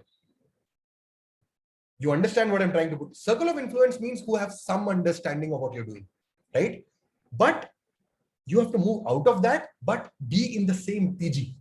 Target segment is those people who have that problem, right? Once you do that, then you effectively have a POC, something like a proof of concept that you want. And then you define those measurement metrics that I was talking about, that should I measure retention? Should I measure what's my conversion rate on all of those things? And then you consistently keep feedback, keep doing it till the point where 70% of your users effectively come across and say, awesome, man. Like, there's nothing more I want, right? This is all I want, right? And the moment that happens is that the jargonous term, product market fit, that the market had some expectation. The product was built in such a way that's fulfilling that expectation in a very logical way. So product market fit is the degree a product satisfies a very strong market demand. That is something that's called as product market fit. Now I'll speak slightly more, right? So I'll give you a case study. I think the best way to learn is through a case study, right? Let's assume you wanted to kind of build an edtech product, right? And this edtech is of the wave, it's the future and whatever and whatnot. People speak about this all the time. Yeah, education is big and huge, whatever, right? So education is growing, right? By the way, it's growing very rapidly. Just to give you some sense of the market, it's a $7 trillion market. $7 trillion market. Not billion, not 700 billion. I'm saying $7 trillion market, right? Out of which edtech is 400 billion. It's not even 10%, right? So it's rapidly growing, but it's the fastest growing segment, right? So, and primarily because of Corona happened and multiple things happened, paradigm shifts happened, whatever it is, right? So edtech has a lot of potential, right? You looked at the market is 7 trillion. You're just at 400 billion. You're just covering like 8% of the market. I want to effectively build a product which kind of scales across, right? So why not? Yeah, what the heck? I'll build an education product, right? So the first thing that you typically look at is start looking at verticals, right? Within the product, right? You know what's the size of the problem. You try to identify, yeah, which vertical is most lucrative to me? Where do I understand that where is the most meat, right? So, do you know one of the very interesting ways of companies, how they build products? So the founder of Sequoia Capital, his name was Don Valentine. And he was one day asked that, how do you invest in companies? How do you figure out that this product is going to be good? Do you look at retention? Do you look at teams? Do you look at talent? Do you look at all of those things? He said, nothing doing. I don't look at any of that. Then he says, what do you look at then? He said, I look at markets. How big is the market, right? And I will support anyone in the market who can solve their problem for me. So I don't really care. For me as a VC, it means that whether I own a big chunk of the market, right? So education is a huge, similar goes for founders. They look at what's the scale of the problem. How big is the problem? Is it really helping? Like one of the problems that most of the students face is that in skills like product management, etc., is that there is no structured learning, right? It's a very thought-driven, very first principle driven, and first principles can mean different thing to different people, right? Somebody might be deep, somebody might not be as deep. So a lot of people want to move. That is the reason there's this huge surge in product management that, oh, you're the CEO of the product, you're this and that, you have so much power and you can build things, but nobody understands how to do it. So I typically say this, like product management is like cryptocurrency. Everybody wants a share of it, but nobody understands how it works, right? So that is how it happens. But anyways, right? So you look at kind of verticals, right? And then you look at, oh, what is the vertical that I really want to focus on? And you might be inclined towards your passion. There might be K-12 as a segment. Then you create a small product, share it outside, gain feedback, and start working. Now we will do a functional case study, right? So another thing that happened with me and how I built this, and I will just tie it back that how do you build a great product and why it had a great NPS. So when I was in college, and yeah, it was like 7-8 years back, like long time back, yeah. So there was this interesting problem that we used to face, right?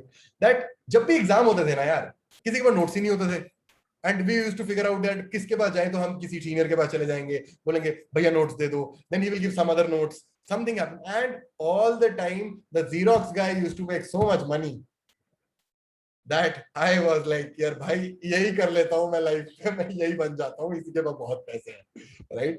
And he used to make so much money. So, but I said that this is clearly not working, yaar, because there were a lot of students in first year who couldn't afford books, who couldn't do all of that, and there clearly had to be some sort, because it led to very poor performance in exams. Like people didn't have the right kind of notes, they didn't have the right kind of friends. Like you might have a topper in your group who makes very diligently notes, but what if you're in a group where there is no one who studies, and more often than not 80% cases mein wahi hota hai. You are always part of the group where nobody is studying, right? And then you go to a topper and that person says, why should I show you my notes? Yeah, why would I do this, right? So, and now this was a huge problem. And what I did, I said, yeah, this is clearly not working, right? So what I did was I said, yeah, let me just figure out a structure. So I put some effort, right? मैंने 7 दिन लगाए, 10 दिन लगाए, eventually went to a lot of friends, talked to multiple gates and said कि मैं इस सारी चीज को ना एक drive में डाल दूंगा. I just put it in a drive, right? I put it in a Google Drive, and what I did, very simply, I just shared it across in a WhatsApp group. Said कि जिसको चाहिए ले लो. And I put a bit.ly link there. Now, see, no investment. I just wanted to check the hypothesis that does it work, right? And I put a bit.ly link there. Bit.ly is a way to track how many people are clicking on the links, right? And what happened, I'm seeing a curve which is like growing like this. First day there are 80 clicks, next day there are 120 clicks, third day there are 160 clicks, and after 7 days there is some guy from some branch saying, "Arey dude, you are the guy now, jiski drive mere sath share hui hai. You are that guy, na? I don't even know you, right?" Now I realize that if technically sharing that means they're finding value, they're functionally, and that did my POC, right? That if I have a product like this, it is definitely going to get used. If I make a product like this with a website with a lot of notes there and they're structured in a manner, it is definitely. So this example that I gave you, where you do something in a very scrappy way, right? Just to test the idea, right? Is called a concierge MVP. It's a concierge MVP. Concierge MVP is basically doing a very small test to figure out that, yeah, another way to concierge, just make one example. When Zomato initially started or Nearby initially started, they always had this problem that people effectively use coupons to go to a restaurant, right? But eventually don't go. And the reason was that people didn't effectively, whenever they got the coupon, they effectively used to put it across at like they used to use it when like 7 o'clock they will realize that 8 o'clock I have to go to a restaurant, go to the restaurant, put the coupon there, and then they would realize the restaurant is full or there something happened, right? So what basically Nearby did, they just put a Google form there. They said अपना time बता दो कब आ रहे हो, बस इतना कर दो हमारे लिए, बस nothing else I need. The moment they did, the restaurant started putting across a structure that I need to book the table this time, right? And once that happened, their coupon usage shot through the roof because they already booked the table. No, so did they build any product? Did they just put a Google form there? Nothing else, right? So that's why while you want to build a great product, you have to identify them. And 90% of the times, you don't have to build anything, right? You just have to test a certain structure of the idea and effectively do it. And if that works, then you put your effort on building something on top of it, etc., etc., etc. So people shared this link organically across a lot of places. And I realized that 70+% people were actually saying that it's very helpful here. It's very, very helpful here. You have all the notes in a single place, right? And then I realized, wow, this is the point that I'm going to effectively make it across as an app, right? The next thing what I wanted was, so the next thing that I wanted was that now I realized, people, I wanted, then I asked them that, oh, you're finding value, but what are the core actions that really, really add value to your life? So they say, we watch your notes, we download them, we then highlight notes, we do all of those things, right? So I started looking at what are the defined user actions that really add value to their lives. So I realized, my website should have 3 core functionalities at least as a basic structure. People should be able to view the notes. People should be able to download the notes. People should be able to highlight and make things on their choosing, right? And in order to define those actions, I also defined certain metrics, because how would I know that somebody is downloading the notes or viewing the notes? So I figured out number of people who viewed. Like if I wanted to figure out what is the percentage of people who are downloading, and which is a value for the metric 2, right? I would look at number of people who download divided with the number of people who saw it, right? Or if I want to check out is feedback on the notes an important valuable feature, then I looked at number of users who gave feedback divided by number of users who viewed. Now this gave me a very strong direction. Like I realized the number of people who download the app is around 80%, right? But on the contrary, the number of people who give me feedback or highlight is only 11%, right? So I realized that the second action is of very high paramount value, right, to them. And what I did was, next in my website, I effectively started putting across as the first banner is download notes. I just made the change, right? Because I realized, oh, wow, people want to download those notes, right? And so what I did was 2-3 things. That one, people want to view it across. And my first metric is that basically I will improve the mobile view of the website, because what I also realized is that majority of the students are using this on their mobile phones. Not a lot of people have laptops, right? So that is something that I started to optimize on, right? And it optimized via SEO, etc., etc. The second thing that I did was put a download button straight on top. Like just filter it, what notes you want, put download button. And the second metric was also improved. I just put a banner on my homepage. You can download notes. The moment I did it, I did another experiment. I said, now if this is truly valuable and 80% of the users are doing it, if I put a paywall on certain gates, will they pay? And just let me know, guys, do you know what's the current revenue that the website makes in IIT Roorkee? It's around 30,000 bucks a month, and it's running organically. People just put it across, they make money, and I've made it a structure in like IIT Roorkee. The money goes back to IIT Roorkee and they develop multiple things over there, right? So there is this labs called SDS Labs. So what I want to tell you, and that product is used through the roof. In Channel I, it's like, it's the go-to product. Everybody wants to go there. Where do I find notes? Where do I find notes, right? So the context of this entire session was, how do you achieve a great NPS? Even though I didn't talk about NPS, but I think I gave you enough insights to effectively drive more NPS, right? That's how it works, right? So you define then what you do is, while you look at all of these behaviors, right, you define a feature set based on their feedback, consistent feedback. You look at, I'm not able to highlight. The reason I'm not able to highlight is a lot of feedback came like this, that I'm not able to highlight because there is no highlighter and मैं ungli se highlight nahi kar pata hu yaar. I'm unable to highlight it via finger, right? So if you can build me some sort of a stylus, right, on the app, which I can effectively use, why don't you do that, right? And we actually built it. We actually eventually built the app and we did it, and the metric shot through the roof. People started having their personal profiles where they downloaded their independent notes, what makes sense for them, what doesn't make, and we consistently kept doing it. At a certain point, that finally what happened was this thing happened that today in IIT Roorkee, the entire batch, the entire IIT promotes the Channel I product and says that this is the place that you want to go, right? And it has 80-85% retention, right? Where people, and the NPS is that, it's like, I've always spoken that Apple has had the best NPS. It's around 60, 65 or 70, you want to call it, right? Our product, we did a small survey. It is an NPS of 59. We built that way, right? And again, only 3 things I focused on, right? Value, simplicity, joy. Simple. Joy of usage, I will figure out. We started building features like most asked question, right? Small features, right? Which straight away help them to figure out what they need to learn, right? We did a feature which was basically a performance planner, right? Or exam planner, that these are the top 5 questions which everybody is recommended. We built a community around it, right? We built multiple things to drive more and better learning, because the outcome was very simple. I want to get a higher CGPA. Right? So we built value there. First, we started off with a very basic experiments. Can I give notes for free? And can give people, slowly and steadily we moved towards simplicity. People said, download easy. How will I find my right notes? And when people said, how will I find my right notes? We realized that there is a need of recommendation engine, that this is the right notes for you, right? Then people said that, yeah, it's not very easy to use the stylus. Then we started working on the joy part of it, that how do I effectively make something which makes it very, very usable, very, very easy for them to highlight, right? So these 3 at the center of it, we consistently focused, we listened to the consumer again and again.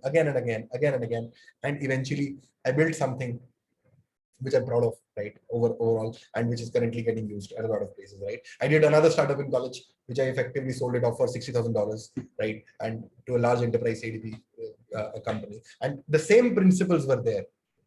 Am I understanding the user well, right? Am I making his life simple?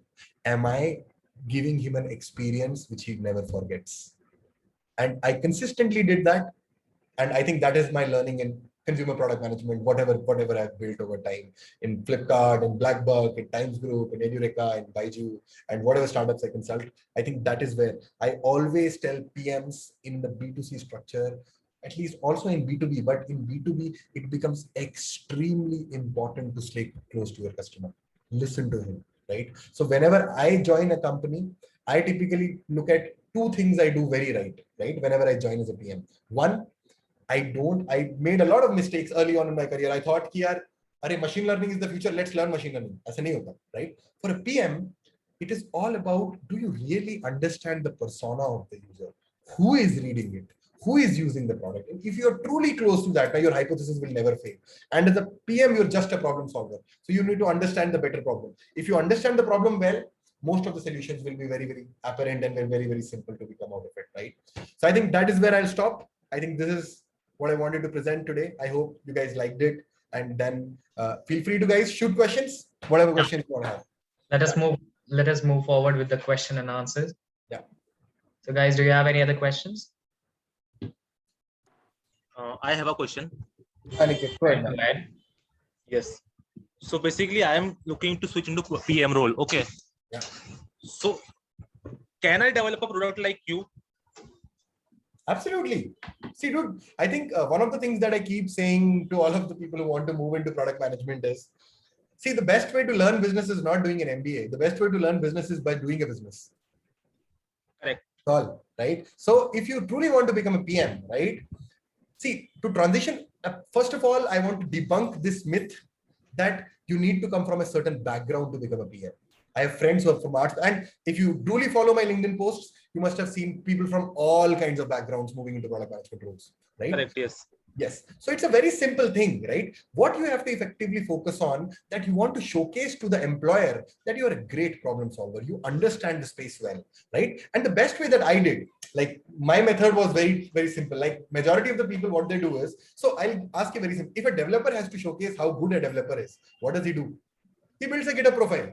मैंने ये projects किए हैं. If a designer wants to do, he builds a design profile. भाई हम PM क्यों नहीं बनाते portfolio? हम resume भेज देते हैं, बोलते हैं कि यार सर resume में ये काम किया हमने बस. But is a resume truly a reflection of your skills? Does it tell me that how Aniket thinks, how Vedant thinks, how Prateek thinks? It doesn't tell me anything about you. It's just a highlight structure for you. कि मैंने ये कुछ चीजें की हैं. Right now, if I'm competing on brand, like I was from IIT, right? But there was always a guy from IIT Bombay, right? Who was from a better brand. There was somebody from Harvard. So what I did was, what the hell? I don't want to do this, right? I just picked up a problem, whichever I liked, solved it across, sent it to the company. And what happened? Unne dekha rahi, out of this 500 resumes, there is this guy who sent another 5. What is this? He opened it across, said, oh wow, he has done a problem without even asking. That means it tells me 2 things about the person. 1, he's duly passionate. He really wants, and he has understood your business. The second thing, if he reads that across, he now understands how you think. And what does a company need? क्या उनको IIT IIM चाहिए कि अच्छा बंदा चाहिए जो business को grow करे? They want someone who can grow the business, right? So it's a simple thing. So once you consistently do this exercise, like the people who follow my YouTube channel, right? Why do I keep telling them after every session, यार assignment करो? पढ़ के जाओगे ना, ये ज्ञान है. ज्ञान तब तक वर्क नहीं करेगा जब तक मेहनत नहीं करोगे, खुद से काम नहीं करोगे, right? जब तक उसको solve नहीं करोगे. And the people who have done, they have seen phenomenal results, right? Because I focus on first principles and I say that you have to solve it. Consistently keep doing it for 3 months, 6 months. If you solve 10 assignments, 2 things will happen. 1, you will build a portfolio, right? Second, you will automatically evolve as a thinker, right? Because if you're truly putting effort, अभी क्या होता है ना, जब when I as a recruiter, I put it across, I get 500 resume. मेरे पास इतना time नहीं है यार कि मैं हर resume को पकड़ के बोलूं कि यार तुम में अच्छा नहीं था. But जो मेरे को interest करते हैं, who spark my interest, यार इस बंदे ने तो कुछ interesting किया है, उसको मैं feedback जरूर देता हूँ. You have done something right or something wrong, right? And there it also, while you do an assignment, it's not unlike a resume. Resume बनाने में तुम्हें कितना टाइम लगता है? तुम 3 घंटे में बना लेते हो. तुम्हें बोलेंगे आज सुबह अरे कंपनी खुल गई है, you will start creating in the morning, send it across in the evening. But if I tell you that you've solved a problem, now you will take 10 days to solve it. You will have to research the company, you have to research the product, you have to look at what they are building, what they are not building. And what it will do for you is, if you go into an interview, you're already prepared. You already know what they've done, right? So there's a very good chance that you will convert. So I think I am a very, very profound disagreement in this philosophy that you apply to 100 places, you get calls from 10 and then you shortlist 2. This is bullshit, right? This is no way of getting into a PM role, right? The best part is identify the places that you want to be. Invest your heart and soul into it. Build the right kind of assignments. Like एक बहुत ही अच्छी example थी जो मेरे पापा आज भी देते हैं. So when I wanted to get into IIT, I told him this very interesting thing. यार Papa, there are like 15 lakh students who are appearing and there are only 4,000 seats. What do I do? Right? The conversion is like less than 1%. So my father responded, there are 4,000 seats, you only need 1. There are 4,000 seats, you just need 1, right? And that is the approach I believe in. I typically tell all my students that your approach is that if I apply to 3 places, I get into all 3. And for that, you will have to invest your heart and soul. First principle thinking ऐसी चीज नहीं है. It's not like if I tell you today, right, कि Vedant, I'll give you $1 million. मेरी कल body यार ऋतिक रोशन जैसी बना दे. कर सकता है? नहीं हो सकता, right? Logic. It is like so. Gym का भी क्या होता है? You have to improve 1% every day, right? You have to consistently look at things, right? So slowly and steadily, after 3 months, 4 months, you will realize there's a change that's happening. Product management is like mental gym, right? You're working on problems every day. You're building those problems. You're looking at wireframes. You're solving it. You're looking at the right kind of metrics, reading structures, right? And another thing that I always tell PMs is be curious, right? Read anything and everything, right? 90% of the people who prepare for product management roles start looking at product articles, medium articles, all in product management, all narrow focus, product management. Lekin I'll tell you, the best learning of me as a product manager has come from movies. I'm an avid movie fan, right? So I've learned the creative. So I think a product manager is like a director, right? Or another example that I'll give you is a product manager is like a vampire, right? Once he tastes first blood, he'll never go back. That's something that he likes, and you become more and more curious. So please, 50% of your time, do give time to product management articles, leaders you want to follow, but 50% of the time, read anything that interests you, right? which makes you curious, which you can tie together about businesses, about psychology, about astronomy, anything that you feel interested in, right? Because product managers are by design curious people, right? That's what they do. So I think answering your question, Aniket, this is the best approach. Build a portfolio, send it across, and I think on my YouTube channel you'll find my portfolio also. You can run through it. You'll get a lot of sense over there. Yeah, awesome. I think that even- clears it. Yeah. Go ahead, please, Aniket. Can I showcase my blog as a product, my course guru? Yeah, I think in the interest of time, a lot of people might have questions. Yeah. So Yeah. you can send it across to me on LinkedIn or You can whatever. DM Shravan with your link. Does anyone have any other questions?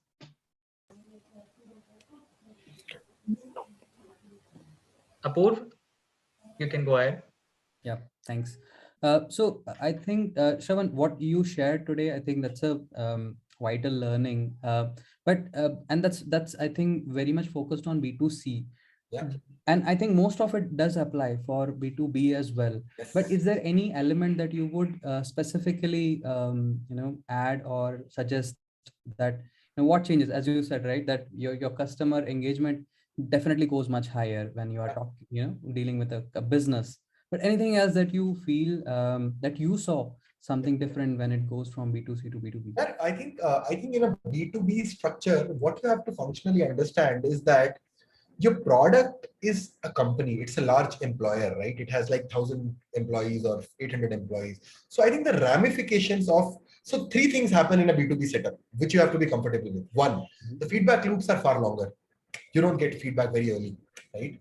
So the second thing is the value of the horizon of value has to be very big, right? It is not just one feature at a time, right? So you will have to think comprehensively at a product strategy level solution. Like in B2C, what you can do is you can do a small experiment and try to figure out that what is working, what is not working. But in a B2B setup, you have to do a lot of user research because it is a solution which is going to affect 1,000 people, right? Their way of working, right? So the interesting part in a B2B product is that you should look at a horizon of values and probably try to understand what is that core pillar that I want to solve. Like Intercom is a B2B product, right? Intercom is a chatbot. People think it's a chatbot, but the founder of Intercom said that it's not a chatbot, it's a horizontal service layer. Because for customer service people, it shows different prompts. For sales people, it shows different prompts, right? For other kind of people, it shows. So I think another thing that is very important in B2B versus B2C is in B2C, you have to be comfortable with very large data sets, because there are multiple cohorts of people, right? There can be very, very different kinds. In B2B setups, I think data doesn't play a very good role, but you have to be very good with your communication skills. You have to be very good, very thorough with your storytelling skills, right? That is something that has to very clearly come out, right? Because the client has to effectively implement it at a large scale. The last part that's also important, which I feel a B2B person should also focus on, is bring some elements of B2C into B2B. Bring that user empathy into B2B, right? I'll give you a very simple example. Lot of times CRM products are very stale. तुम क्या कर रहे हो, तुम्हें अच्छा ही नहीं लगता काम करना. लेकिन there are good companies like who are great CRM products. They are building growth loops within the product, right? Somebody is using the sales guy doesn't feel like that I'm spending 10 hours just doing sales every day. Lead ka status change कर रहा हूँ, ये कर रहा हूँ, वो कर रहा हूँ, etc. ABCD, whatever I'm doing. But I am also learning that what is a good sales pitch. How do I refine my sales cycle? So they are trying to gamify, add more joy. B2B product, I think B2C has moved towards that element of joy to a certain level, right? But B2B products haven't, right? They're very stale, so people are, the products which are building that elements of B2C in B2B, they are special product managers. Because now you have to functionally understand that your end customer doesn't have to be just a user who's outside. It can be your internal employee, right? And you have to build empathy for that. If you can build, and I think the core principles remain the same. You need to have empathy. You need to understand the user. You need to improve his life. Like one of the things that we did in Byju, when I was taking care of their OMS system, which is again an integration system where a lot of sales team effectively use that CRM, right? I realized that sales folks spend almost 10-12 hours a day doing calls every day and they're very tired. So what I did is I just beautified and built a very good leaderboard through which they get some incentives, right? And simultaneously what I did was built a very, very simple, very heuristic lead scoring algorithm. What happened? they started doing the same amount of sales in 9 hours. And they spent those 3 hours with their family, improving productivity, and they were very happy.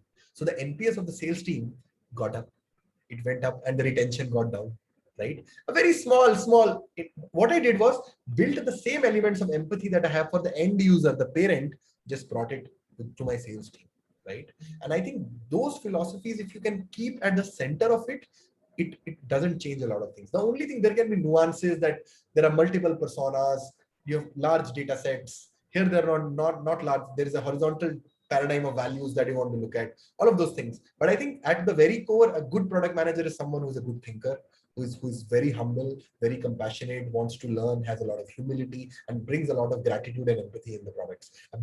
I think most products are built on emotions, right? That is the value that it happens. So I speak about this. I've spoken this in another session where I showed that there are products, there are thousands of products sitting in the graveyard of Silicon Valley who had the great UI UX, but they never understood the customer, like what he wants, right? So never over engineer, never build. I am a proponent, very strong proponent of build less. Kam banao yaar, zyada mat banao. But acha banao. That's the thing. That's where you need to focus, and that comes with time. Well, you will have to focus, and I think that's the answer I wanted to give. Thanks, Rahul. Thank you, Shravan, and all of you for spending your time with us. We enjoyed this meetup. Hope you liked it too. Where can we connect with you? Please share your LinkedIn or emails in the chat box. I'll just quickly do that. Yes. So that everybody can connect with each other. Also, we have recently launched Hello Meets Premium membership. With this membership, you can attend unlimited live meetups and watch recordings. We are having over 35 live meetups every month. Looking forward to having you all. Please check out the same from our website. Before we end it, it would be really helpful for us and Shravan if you guys could give us live feedback and key takeaways. Shravan has put Right. great time and effort into this meetup, and it would be very helpful if you can say what you liked about the event, one point that got stuck to you, or something you didn't like. All kinds of feedbacks are appreciated. सच बताना यार, मैं तो feedback का ही proponent हूँ. Please, go ahead. Yeah. Okay. Shravan, can Yeah. I ask last question to you? Sure, I won't take much of your time. Yeah. So first of all, I really enjoyed this session. This is my first session with you. I really enjoyed a lot, and you are absolutely good in telling the user stories, which is the key part of a PM. Definitely, it's amazing. Yeah. My question is, like, suppose like we are like right now working for ad tech platform. So for me, as you said, that while applying to another company or while looking for diversification of my PM roles and logistics or SaaS platforms or B2B platforms. So personally, putting myself while applying to that company, like suppose I want to apply for Blackbuck, or I want to apply for Zoho or Freshworks. So I suppose I have never used any CRM platform. I have never, or I'm not a truck driver that I can get the empathy, the real empathy, or the real pain of a truck driver. Yeah. But I have you but I can work on adtech, I can work on e-commerce because adtech is because I gave my JEE exam. I used to I Fair many of my point. exams and all. Yeah. So but how can I prepare? How can I know that what's the key paper? Because Zoho and CRM, they were the premium I think features. I understood your question. You're saying Yeah. the products which I can't use, which I don't have an understanding of. How do I build empathy for those? Right? I think that's the question that you're asking. Yes. So I think majoritarily, if there's a good product in the market, there's a lot of free information. I think the art of Googling is not given a very due credit. I think that's a very important art. And I think one of the best ways to learn it is learn about the founder philosophy. What the founder intends to do. What's his vision, right? A lot of insights you will always get how the founder thinks about the problem. And you will get a lot of articles about how Dipinder Goyal thinks about Zomato, how Vijay Shekhar Sharma thinks about it, how Baidu thinks about products, right? So founder philosophy. So I think one of the important things where you effectively want to develop empathy is try to understand what's the culture of the company for solving that problem. And that will come across from different sessions that the founder talks about, that this is how we hire people, this is what we look at people, this is how we look at customers, this is our core metrics, and you'll get a lot of PR articles, right? A lot of my learning about, like, I've never worked in crypto, right? I've never worked in crypto, but I get a sense of crypto, right? What they're trying to solve, what is the sense of that, and right. And I think another skill that is very important is that the art of networking, right? Networking is extremely important for a PM. Very, very important for a PM, right? And the best way to network, I'll tell you the best way. If you typically go to LinkedIn और तुम किसी को networking की वैसे request भेजोगे, कोई accept नहीं करेगा यार. Everybody wants to spend time with someone who can add value to their life. So the best way to do that are two folds. One, start writing. Doesn't matter, right? जब तुम लिखना शुरू करते हो ना, and if you have a thought process in your head about any model, whatever limited information, let's assume you had some limited information about Zoho CRM and you wrote about it, right? There will be people who are really interested in it who will give feedback there. कि अरे यार तुमने ये बात नहीं की. And then you can effectively connect to that PM, right? And say that, oh, I'm interested here. Can you tell me a little bit more? I will be really, and I think one of the things that I've always believed is, see, unless you develop empathy in your approaches, right? A lot of people reach out. So there are three kinds of users who reach out to me on LinkedIn on a daily basis, right? The first is someone who comes and says very humbly that I've seen your profile, I've seen your work, I've seen your YouTube videos. I really like this. And he asks for pertinent questions. कि यार मुझे ये समझ में नहीं आ रहा. Can you help me भैया? Right? Very humbly, I help to know. The second kind of users, can you mentor me? It's like, dude, मैं क्या करने बैठा हूँ यहाँ पे? मतलब like क्या कर रहा हूँ? Or the third kind of user, not even that. You are rude. You don't respond back, right? So if you want to become empathy, should become and once you start networking, you will build those kind of relationships, right? Then you can talk to a PM. So I always tell, before you make that plunge into moving into product management, talk to at least 7-8 PMs. What they understand about the role, right? What you typically, and try to understand from them what's their understanding of product management, right? And then you get a sense of it, and then you will build that. And the one thing that you carry in life, I've always spoken about this, you are as good as your peer group. There's no question about that. जैसे एक मछली तालाब को गंदा भी कर सकती है, साफ भी कर सकती है, right? और अगर सीखना है किसी भी चीज में, रिश्ते बनाना शुरू करो और रिश्तों की कदर करो.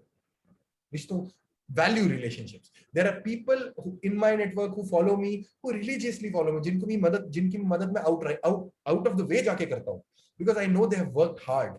They come to all my sessions. They effectively follow, do my assignments, right? But there is a large chunk of users जिनके लिए it's just कि अरे यार ये इतने लोगों की नौकरियां लगा रहा है यार, मेरी भी लगा देगा. Doesn't work.